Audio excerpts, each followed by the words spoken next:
नमस्कार दोस्तों, good morning और सभी जनों का राम राम। आज चलिए हम देखते हैं भारत के जियोग्राफी के सबसे महत्वपूर्ण टॉपिक भारत में वर्षा। आज हम जानेंगे किस प्रकार से हमारे भारत में किस मानसून में कहाँ कहाँ कितनी वर्षा होती है। यह टॉपिक आपके परीक्षा की दृष्टि से महत्वपूर्ण तो है ही, और साथ में इससे आप जान सकते हैं कि किस मौसम में किस समय पर हमारी किस प्रकार की फसलें उगाई जाती हैं और किस प्रकार की वनस्पति होती हैं। चलिए हम आप जानते हैं इस मैप के माध्यम से। मैंने आपको मैप के माध्यम से बहुत अच्छे से समझाने की कोशिश की है ताकि आप उस क्षेत्र को अच्छे से समझ पाएँ कि किस क्षेत्र में किस प्रकार की और कितने सेंटीमीटर में वर्षा। अगर आपको वीडियो पसंद आ रहा हो तो वीडियो को कृपया लाइक करें और वीडियो की लिंक को शेयर करें, और जो नए इस चैनल पर नए हैं उस चैनल को सब्सक्राइब कर लें। चलिए हम वीडियो को स्टार्ट करते हैं और देखते हैं भारत में वर्षा।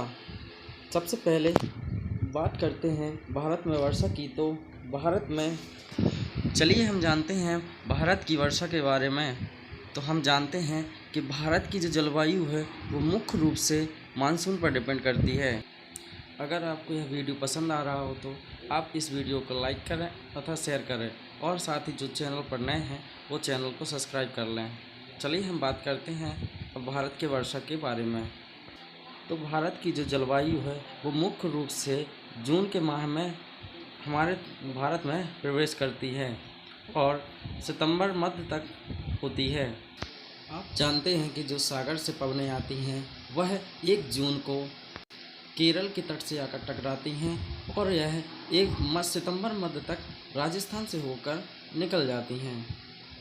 आपसे यह भी प्रश्न पूछा गया है कि भारत में मानसूनी पवनें कब प्रवेश करती हैं और कब बाहर जाती हैं।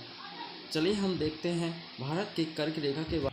हमारी जो कर्क रेखा है वो भारत के बीचों बीच से होकर गुजरती है और यह 23.5 अंश का यानी 23 सही 1/2 उत्तर अक्षांश रेखा भी कहते हैं। तब कर्क रेखा की वैल्यू होती है 23 सही 1/2 डिग्री, और इस कर्क रेखा के द्वारा हमारा भारत 2 भागों में विभाजित होता है, उष्णकटिबंधीय और दूसरा है यानी कि ट्रॉपिकल रीजन, और दूसरा है उपोष्ण कटिबंध यानी कि टेम्परेट रीजन। आपको ये भी याद रखना है। अब बात करते हैं भारत में सर्वाधिक वर्षा दक्षिणी पश्चिमी मानसून से होती है। इस क्षेत्र में 92% से अधिक वर्षा होती रहती है, क्योंकि भारत में पश्चिम से पूर्व की ओर वर्षा की मात्रा बढ़ती रहती है। जैसे जैसे आप पूर्वोत्तर भारत की तरफ जाएंगे तो आपको वर्षा में बढ़ोतरी देखने को मिलती रहेगी। अब चलिए हम भारत को वर्षा के अनुसार विभाजित करते हैं। अगर हम बात करते हैं भारत को वर्षा के अनुसार, तो भारत को हम मुख्य रूप से 5 भागों में बांट सकते हैं। सबसे पहला है अधिकतम वर्षा वाले क्षेत्र, जहां पर 250 सेंटीमीटर से अधिक वर्षा होती है। अब आप मैप में देख सकते हैं। अगला हमारा हुआ अधिक वर्षा वाले क्षेत्र, जहां पर 200 से 250 सेंटीमीटर से के अधिक समथिंग वर्षा होती रहती है। और तीसरा है मध्यम वर्षा वाले क्षेत्र, जहां पर 100 सेंटीमीटर से 200 सेंटीमीटर तक की वर्षा होती है। आप मैप में देख सकते हैं। और चौथा है न्यून वर्षा वाले क्षेत्र, जहां कम से कम वर्षा 50 से 100 सेंटीमीटर होती है। और पांचवा अपर्याप्त वर्षा वाले क्षेत्र, जहां 50% सेंटीमीटर से भी कम वर्षा होती है। तो चलिए अब हम एक एक चित्र को डिटेल से मैप के माध्यम से देखते हैं। अधिकतम वर्षा वाले क्षेत्र, जहां 250 सेंटीमीटर से अधिक वर्षा होती है। चलिए वो मैप के माध्यम से वो क्षेत्र हम देखते हैं। वो क्षेत्र पश्चिमी घाट के पश्चिम, मेघालय की पहाड़ियाँ, उत्तर पूर्व का उप हिमालयी क्षेत्र में होती रहती हैं। चलिए हम अब मैप के माध्यम से लोकेट करके देखते हैं। यहाँ पर आप देख रहे होंगे ये हमारे पश्चिमी दक्षिण की शाखाएं हैं और ये रहा हमारा पश्चिमी घाट। आप जानते हैं कि जब क्या होता है, जो हमारी दक्षिणी पश्चिमी शाखाएं आती हैं उनमें होता है प्रचुर मात्रा में आर्द्रता यानी नमी, या ह्यूमिडिटी हम इंग्लिश में बोल सकते हैं। ये जो शाखाएँ आती हैं वो हमारे दक्षिणी पश्चिमी पर्वतों से आकर टकराती हैं, जिससे भारी मात्रा में वर्षा करते हैं।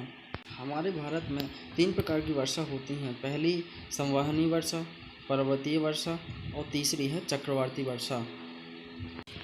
चलिए मैं थोड़ा सा आपको बताना चाहूँगा कि वर्षा किस प्रकार से होती है। चलिए मान लेते हैं ये हमारा जल एकत्रित है और सूर्य के प्रकाश के कारण, गर्मी के कारण इसका जल वाष्पीकरण होता है और यह हम जानते हैं कि जैसे जैसे हम पृथ्वी के ऊपर जाते हैं तापमान में कमी आती जाती है। इसी प्रकार जब यह वाष्प ऊपर जाता है तो वह ऊपर ठंडा होने लगता है और वह एकत्रित होकर एक बादल के रूप में उसका निर्माण होता है। तब यह बादल हवाओं के माध्यम से उड़कर जाते हैं और जहाँ संघनित होकर, जब ये पानी को होल्ड रोकने की क्षमता नहीं होती है, तब यह यहाँ पर भारी मात्रा में बारिश करते हैं। तो इसको हम बाद में डिटेल से समझेंगे कि वर्षा कितने प्रकार की होती है। तो हम बात कर रहे थे पश्चिमी घाट के बारे में, जो यहाँ पर जो शाखाएँ टकराती हैं वह भारी मात्रा में वर्षा करती हैं। इसी प्रकार हम बात करते हैं पूर्वी क्षेत्र की। तब जो हमारी पश्चिमी शाखाएँ हैं वो पहुँचती हैं पूर्वी शाखाएँ में, जहाँ पर गारोल, खासी और जयंतिया ये सब हमारी पहाड़ियाँ हैं जहाँ टकराकर वर्षा करती हैं। जब यह शाखाएँ इन पहाड़ियों से टकराती हैं तो भारी मात्रा में वर्षा करती हैं। लगभग 1000 सेंटीमीटर से अधिक मात्रा में वर्षा होती है। तो यह आपको याद रखना है। चलिए हम बात करते हैं सर्वाधिक वर्षा की, जिसका नाम है चेरापूंजी। ये मेघालय है। ये है हमारा मेघालय में चेरापूंजी। कई बार परीक्षाओं में क्वेश्चन पूछा जाता है कि सर्वाधिक वर्षा किस क्षेत्र में होती है, तो हमारा आंसर होगा पूर्वोत्तर भारत, चेरापूंजी, मेघालय में। ये मैंने आपको बता ही दिया है कि मानसूनी हवाओं का पश्चिमी घाट से टकराकर और उत्तरी भाग की पहाड़ियों की स्थिति के कारण यहाँ पर सर्वाधिक वर्षा होती है। चलिए हम आगे बात करते हैं अगले क्षेत्र की, जो है हमारा अधिक वर्षा वाले क्षेत्र के बारे में। तो यहाँ पर जो वर्षा होती है वो मुख्य रूप से 200 से 250 सेंटीमीटर के बीच होती है। चलिए हम उन राज्यों को लोकेट करके देखते हैं। पश्चिमी घाट के पूर्वी हिस्से में और उत्तर के राज्यों में सर्वाधिक वर्षा हमें देखने को मिलती है, जहाँ 200 से 250 सेंटीमीटर से अधिक वर्षा होती है। और यहीं पर वृष्ट छाया प्रदेश का निर्माण भी होता है। चलिए हम देखते हैं कि वृष्ट छाया प्रदेश क्या होता है। चलिए यह रहा हमारा पर्वत, और यहाँ से जब मानसून पवनें आती हैं और इस पर्वत से टकराती हैं, तब यह यहाँ पर भारी मात्रा में बारिश करता है। तो इससे हमारा जो एक तरफ का जो क्षेत्र होता है वो हरा भरा रहता है, और दूसरी साइड का जो हिमालय का क्षेत्र होता है वो वहाँ पर कम हरा भरा रहता है। इसका कारण है जो हमारी मानसून पवनें होती हैं वो एक ही तरफ बारिश पूर्ण रूप से कर देती हैं और दूसरी तरफ वह सूक्ष्म पवनों के रूप में चली जाती हैं, जिससे हमारा दूसरा क्षेत्र सूखा या कम हरा भरा रहता है। तो जो यही हमारा दूसरा भाग है, इसी को हम कहते हैं वृष्ट छाया प्रदेश। तो ये भी आपको याद रखना है। तो हमने बताया यहाँ पर हवाओं की आर्द्रता की उपस्थिति में वर्षा होती है। तो चलिए जो अगला क्षेत्र है हम उसे भी देख लेते हैं। अगला हमारा क्षेत्र है मध्यम वर्षा वाले क्षेत्र, जहाँ पर केवल 100 से 200 सेंटीमीटर के बीच ही वर्षा होती है। हमारे वो क्षेत्र इस प्रकार हैं: झारखंड, बिहार, पूर्वी मध्य प्रदेश, हिमालय से जुड़ा गया गंगा का मैदान, पंजाब आदि। ये आप मैप में देख सकते हैं कि ये क्षेत्र हमारा मध्यम वर्षा वाला क्षेत्र है। होता क्या है, जो हमारी मानसून पवनें आती हैं वो यहाँ पर 3 भागों में बढ़ जाती हैं। जैसे एक यहाँ पर टकराई और कुछ पवनें यहाँ से, यानी कि जो ब्रज घाटी है नर्मदा क्षेत्र की, तो यहाँ से जो जाकर मध्य प्रदेश में वर्षा करती हैं, और कुछ मानसूनी पवनें हमारे हिमालयी क्षेत्र की तरफ निकल जाती हैं। तो हमारी इस प्रकार से यहाँ पर वर्षा होती है। अब जो हमारी दक्षिणी पूर्वी शाखाएं हैं, यानी अरब सागर की शाखा यहाँ पहुँचती है, तब यहाँ से पूर्वी व्यापारिक हवाएं आती हैं और यहाँ पर टकरा कर एक साइक्लोन का निर्माण करती हैं। तब बिहार, उड़ीसा, आंध्र प्रदेश में चक्रवाती वर्षा होती है। अब देखते हैं पूर्वी घाट, हिमालय की पहाड़ियाँ व प्रायद्वीप की पहाड़ियों से टकराकर यहाँ पर वर्षा होती है। चलिए अगला क्षेत्र हुआ हमारा न्यून वर्षा वाला क्षेत्र, जहाँ पर 50 से 100 सेंटीमीटर के बीच ही वर्षा होती है। चलिए वो क्षेत्र देख लेते हैं। पश्चिमी उत्तर प्रदेश, दिल्ली, हरियाणा, पंजाब, जम्मू कश्मीर व गुजरात व दक्कन का पठार आप मैप में लोकेट के माध्यम से देख सकते हैं। यहाँ पर हमारी 50 से 100 सेंटीमीटर की वर्षा होती है। इसका कारण क्या है? जो हमारी मानसूनी हवाएं होती हैं उनमें आर्द्रता की कमी आने लगती है। मान लीजिए आपके मन में क्वेश्चन हो कि यहाँ जैसे गुजरात है और यहाँ आर्द्रता हवाएं एंटर करती हैं, जब यहाँ इनके पास कोई टकराने का सोर्स ना हो, तो यहाँ कोई कंडेंसेंसी ना हो और वर्षा का कारण ना हो, तब यह सीधी पर्वतीय क्षेत्रों में निकल जाती हैं। इसीलिए इन क्षेत्रों में वर्षा होती है, लेकिन घनघोर वर्षा नहीं होती है। लेकिन यहाँ थोड़ा बहुत शीतकाल के समय यहाँ पर वर्षा होती है। वो भी इसका कारण है जो हमारा भूमध्य सागर है, वहाँ से उत्पन्न हुए चक्रवात जो यहाँ पर अपनी चक्रवात के साथ साथ थोड़ी बहुत पानी लेकर आते हैं, वो यहाँ पर वर्षा के रूप में यहाँ गिरते हैं। चलिए हम अगला क्षेत्र देखते हैं। अगला हमारा अपर्याप्त वर्षा वाले क्षेत्र, जहाँ केवल 50 सेंटीमीटर तक ही वर्षा हो सकती है। चलिए वो क्षेत्र हम देख लेते हैं।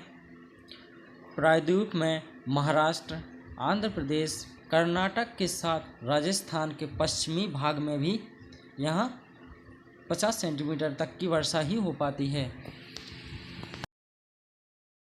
50 सेंटीमीटर से कम होती है। कई स्थानों पर 20 सेंटीमीटर से भी कहीं तो केवल 20 सेंटीमीटर से भी कम वर्षा होती है। आइए मैं आपको थोड़ा सा चलिए हम इसके पीछे का कारण जानते हैं। मान लीजिए ये हमारी पवनें हैं जो सीधी चल रही हैं और यहाँ पर स्थित है हमारी अरावली पर्वत श्रेणी जो इसके समानांतर पैरेलल चल रही है। अब जैसे समझते हैं, मान लीजिए ये हमारी पर्वत श्रेणी है, तभी वर्षा करेंगी, लेकिन अगर जब इससे हमारी पवनें टकराएंगी तभी यहाँ पे वर्षा होगी। लेकिन यहाँ पे जब उनके पैरेलल समांतर चलेगी तो यह सीधी निकल जाएंगी और जब टकराने का कोई साधन नहीं होगा तो यहाँ पर वर्षा भी नहीं होगी।